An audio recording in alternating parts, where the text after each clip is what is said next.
Director General, Honorable Health Ministers, distinguished delegates.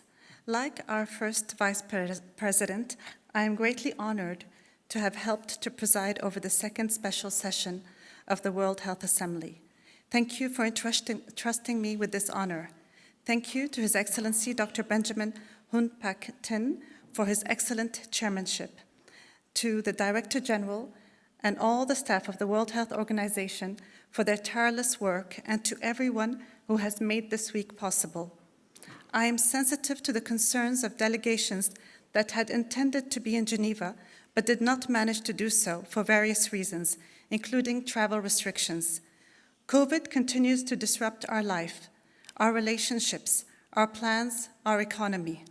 The recent emergence of Omicron variant has spread new concerns throughout the planet, and once again, we should thank our South African and Botswana colleagues for sharing their information and making us aware of this new challenge. I genuinely hope that we will be able to meet again in full soon. Please allow me to express my congratulations to the Assembly for the adoption of the decision on the establishment of an intergovernmental negotiating body to strengthen pandemic prevention, preparedness, and response. It is critical that we take steps now to address the shortcomings of the current global architecture that has been highlighted by member states in their interventions. We are all grateful for the leadership of the delegations of Australia and Chile, and for the flexibility and goodwill of member states which allowed for consensus to be reached. In the work of the intergovernmental negotiating body, we will need to continue to show that flexibility and be concrete and operational about the steps that need to be undertaken to ensure effectiveness of the new treaty.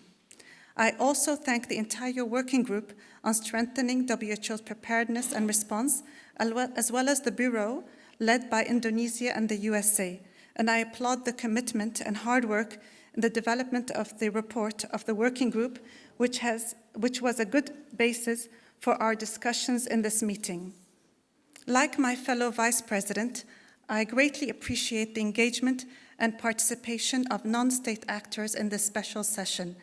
Their advocacy continues to be crucial in drawing attention to policies and practices that exacerbate inequalities between people and countries, including restrictions on movement and travel, and in a context where much needed vaccines and other commodities are in limited supply.